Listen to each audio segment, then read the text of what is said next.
বয়ে চলা বাতাসে। সম্মানিত দর্শক মণ্ডলী, মসজিদে নববীর সামনের দিকের উত্তর পাশের বাবুস সালাম দিয়ে প্রবেশ করে রওজায়ে আতহার জিয়ারত করার পর পূর্ব পাশের এই গেট দিয়ে বের হয়ে সোজা অগ্রসর হলে অল্প দূরে একটি জায়গা রয়েছে, যেখানে উপস্থিত হলে এমন কোনো মুমিন নেই যার দুচোখ বেয়ে অঝোর ধারায় পানি ঝরে না। হ্যাঁ দর্শক শ্রোতা, জান্নাতুল বাকির কথাই বলছি, যা নবীজি সাল্লাল্লাহু আলাইহি ওয়াসাল্লামের নিজ হাতে প্রতিষ্ঠিত কবরস্থান বাকিউল গরকাদ বা জান্নাতুল বাকি। এখানে আসলেই মনে পড়ে যায় সেই সব মুহাজির সাহাবায়ে কেরামের কথা, যারা ইসলামের জন্য স্ত্রী পুত্র ছেলে মেয়ে বাড়িঘর ধন সম্পদ সব কিছু মক্কায় রেখে হিজরত করে এসেছিলেন মদিনায়, যাদের অনেকেই ঘুমিয়ে আছেন এই জান্নাতুল বাকিতে। মনে পড়ে যায় মদিনার সেই সব আনসারী সাহাবীদের কথা, যারা নিজেদের ঘরবাড়ি ধন সম্পদ সন্তান সন্ততি পর্যন্ত বন্টন করে দিয়েছিলেন মুহাজিরদের জন্য। এমনকি একাধিক স্ত্রী থাকলে একজন রেখে অন্যদেরকে তালাক দিয়ে মুহাজির ভাইদের জন্য সুযোগ করে দিয়েছিলেন, যাতে তারা বিয়ে করে সংসারী হতে পারেন, যাতে কিছুটা হলেও প্রশমিত হয় মক্কায় রেখে আসা সন্তান সন্ততির বিয়োগ ব্যথা।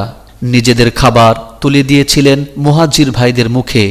সেই কঠিন আত্মত্যাগী আনসারী সাহাবিগণ এই জান্নাতুল বাকিতেই আজ ঘুমিয়ে আছেন, যাদের সেই সীমাহীন ত্যাগ স্বীকারের ফলেই আমরা ইসলামের মতো মহা দৌলত পেয়েছি, হতে পেরেছি মুসলমান। এছাড়াও এই জান্নাতুল বাকিতে ঘুমিয়ে আছেন হুজুর আকরাম সাল্লাল্লাহু আলাইহি ওয়াসাল্লামের কলিজার টুকরা চারজন কন্যা সন্তান ফাতিমা, রুকাইয়া, উম্মে কুলসুম, জাইনাব এবং ছোট্ট ছেলে ইব্রাহিম রিদওয়ানুল্লাহি আলাইহিম আজমাইন। হযরত আয়েশা রাদিয়াল্লাহু আনহা সহ হুজুরের 9 জন স্ত্রী এই জান্নাতুল বাকির পবিত্র ভূমিতে ঘুমিয়ে আছেন। এখানে ঘুমিয়ে আছেন নবীজি সাল্লাল্লাহু আলাইহি ওয়াসাল্লামের প্রিয় দৌহিত্র হযরত হাসান বিন আলী রাদিয়াল্লাহু আনহুমা। প্রায় 10,000 সাহাবী এই জান্নাতের বাগানে ঘুমিয়ে আছেন। এছাড়াও জয়নাল আবেদিন, ইমাম মালিক, ইমাম নাফে আল মাদানী, ইমাম জাফর সাদেক সহ অসংখ্য মুত্তাকি পরহেজগার আল্লাহর ওয়ালিগণ এখানে শুয়ে আছেন রাহিমাহুমুল্লাহু আলাইহিম আজমাইন। এই কবরস্থান প্রতিদিন ফজরের পর এবং আসরের পর খুলে দেয়া হয়, 1-1.5 ঘন্টা পর আবার বন্ধ করে দেয়া হয়। এ সময়গুলোতে হাজার হাজার মানুষ জিয়ারত করে থাকে। দর্শক মণ্ডলী, আপনারা গ্রিলের ভেতর দিয়ে পুরনো একটি দেয়াল দেখতে পাচ্ছেন। লক্ষ্য করে দেখুন, দেয়ালের নিচে অল্প উঁচু করে সাদা দেয়ালের বেষ্টনী রয়েছে। এটাই হলো নবীজি সাল্লাল্লাহু আলাইহি ওয়াসাল্লামের কলিজার টুকরা ফাতিমা জাহরা রাদিয়াল্লাহু আনহার কবর। নবীজি সাল্লাল্লাহু আলাইহি ওয়াসাল্লামের ইন্তেকালের পর প্রায় 6টি মাস তিনি পিতার বিরহে শোকাহত হয়ে বড় কাতর অবস্থায় সময় পার করেছেন। কারণ পিতাজিকে ঘিরে নানা বেদনাদায়ক স্মৃতির দগদগে ক্ষতের যন্ত্রণা কোনোভাবেই ভুলতে পারছিলেন না তিনি। নবুয়তের প্রায় সূচনা থেকেই নবীজি সাল্লাল্লাহু আলাইহি ওয়াসাল্লামের প্রতিটি দুঃখ কষ্টের উপাখ্যান ফাতিমার চোখের সামনেই ছিল। তাই সেই স্নেহশীল পিতাকে হারিয়ে তিনি কোনোভাবেই স্বস্তি পাচ্ছিলেন না। শেষ বিদায়ের সময় নবীজি সাল্লাল্লাহু আলাইহি ওয়াসাল্লাম তাকে সান্ত্বনা দিয়ে বলেছিলেন, ফাতিমা, আমার আত্মীয়দের মাঝে তুমি সর্বপ্রথম আমার সাক্ষাৎ পাবে। তাই ফাতিমা রাদিয়াল্লাহু আনহা সেই অপেক্ষায় যেন প্রহর গুনছিলেন। অবশেষে 6 মাস 18 দিন পর ফাতেমারও ইন্তেকাল হয়ে যায় এবং এই জায়গাতে তাকে দাফন করা হয়। তিনি হলেন সাইয়্যিদাতুন নিসা বা জান্নাতের নারীদের সর্দার। জান্নাতুল বাকির গেটের বাইরে দাঁড়িয়েও সবসময় এভাবে জিয়ারত করতে থাকে অসংখ্য জিয়ারতকারীগণ। পৃথিবী জুড়ে ওই সবুজ প্রকৃতিতে ছোট্ট যে পিলারের মতো দেখা যাচ্ছে, এটা হলো হুজুর সাল্লাল্লাহু আলাইহি ওয়াসাল্লামের ফুফু হযরত সুফিয়া, এবং তারপরে পড়ে থাকা যে পিলারটি রয়েছে সেটি হলো তার আরেক ফুফু আতিকা রাদিয়াল্লাহু আনহুমার কবরের চিহ্ন। জুড়ে ওই সবুজ প্রকৃতিতে এই জায়গাতেও বেশ কিছু দাঁড়ানো পাথর দেখা যাচ্ছে। এগুলো ইমাম মালিক, ইমাম নাফে আল মাদানী, এবং ইমাম জাফর সাদিক সহ প্রভৃতি মহামনীষীগণের কবর রহিমাহুমুল্লাহ আলাইহিম আজমাইন। পৃথিবী জুড়ে ওই সবুজ প্রকৃতিতে দেখি তব ছবি হে রাসূল। এই জায়গার মাঝে বেশ কিছু কবরের চিহ্ন দেখা যাচ্ছে।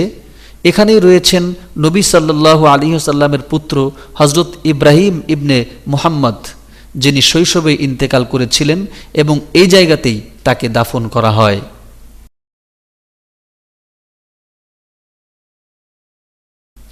ঐতিহাসিক তথ্য মতে জঙ্গে হাররা নামে একটি যুদ্ধ হয়েছিল মদিনায়। এতে বেশ কিছু সাহাবী এবং তাবেঈন শহীদ হয়েছিলেন। সেই সব শুহাদায়ে হাররাকে এই জায়গাতে দাফন করা হয়েছিল, পুরনো দেয়ালের বেষ্টনীর মাঝে। বয়ে চলা বাতাসে শুনি তব নাম হে রাসূল। আকাশের তারকা যে আঁকাবাঁকা রাস্তা দেখা যাচ্ছে, এটা জান্নাতুল বাকির মাঝ বরাবর রাস্তা। এই রাস্তা দিয়ে সামনে অগ্রসর হলে মিডল পয়েন্টে একটি উঁচু জায়গা দেখা যায়। ওটাই হচ্ছে হযরত উসমান বিন আফফান রাদিয়াল্লাহু আনহুর কবর, যিনি রাসূলের জামাতা ছিলেন ইসলামের ইতিহাসের তৃতীয় খলিফা। হযরত উসমান রাদিয়াল্লাহু আনহুকে দুষ্কৃতিকারীরা শহীদ করে দেওয়ার পর তারা জান্নাতুল বাকির দখলও নিয়ে নেয়। ফলে উসমান রাদিয়াল্লাহু আনহুকে জান্নাতুল বাকিতে কবর দেয়া সম্ভব হয়নি। বাধ্য হয়েই উসমান রাদিয়াল্লাহু আনহুর ক্রয় করা নিজস্ব বাগানের এই জায়গাতে তাকে দাফন করা হয়। অবশ্য পরবর্তীতে সে বাগান ও কবরসহ জান্নাতুল বাকির অন্তর্ভুক্ত হয়ে যায়। পৃথিবী জুড়ে ওই সবুজ প্রকৃতিতে দেখি তব ছবি হে রাসূল। দর্শক মণ্ডলী, অনেকগুলি দাঁড়ানো পাথরের মাঝে দেয়াল ঘেরা যে কবরটি দেখা যাচ্ছে, সেটি হুজুর সাল্লাল্লাহু আলাইহি ওয়াসাল্লামের দুধমা হালিমা সাদিয়া রাদিয়াল্লাহু আনহার কবর।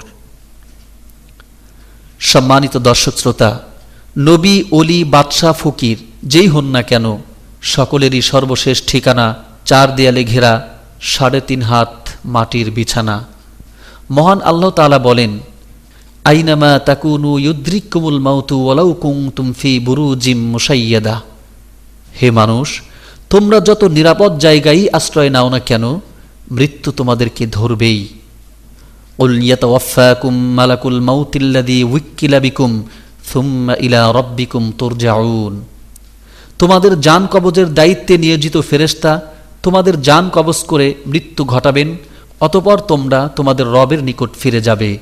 আসুন আমরা মৃত্যুর কথা স্মরণ রাখি, মৃত্যুর জন্য প্রস্তুতি গ্রহণ করি। এক সাহাবী এসে নবীজি সাল্লাল্লাহু আলাইহি ওয়াসাল্লামকে বললেন, ইয়া রাসূলুল্লাহি মান আকিয়াসুন নাস ওয়া মান আহজামুন নাস। হে আল্লাহর রাসূল, পৃথিবীতে সবচেয়ে বুদ্ধিমান ও জ্ঞানী কে? রাসূল সাল্লাল্লাহু আলাইহি ওয়াসাল্লাম বললেন, আকসারুহুম যিকরান লিল মাউত ওয়া আকসারুহুম ইস্তি'দাদা উলাইকা হুমুল আকিয়াস যাহাবু বিশারাফিদ দুনিয়া ওয়া কারামাতিল আখিরা। যারা বেশি বেশি মৃত্যুকে স্মরণে রাখার সাথে সাথে মৃত্যুর জন্য খুব ভালোভাবে সর্বদা প্রস্তুত থাকে, তারাই মূলত জ্ঞানী, তারাই বুদ্ধিমান। তারা দুনিয়া থেকে সম্মানের সাথে বিদায় গ্রহণ করবে, আখিরাতেও তারা মর্যাদাপ্রাপ্ত হবে। বয়ে চলা বাতাসে শুনি তব নাম হে রাসূল। আকাশের তারকা পূর্ণিমা চাঁদ তব প্রেমে মাশগুল। বয়ে চলা বাতাস।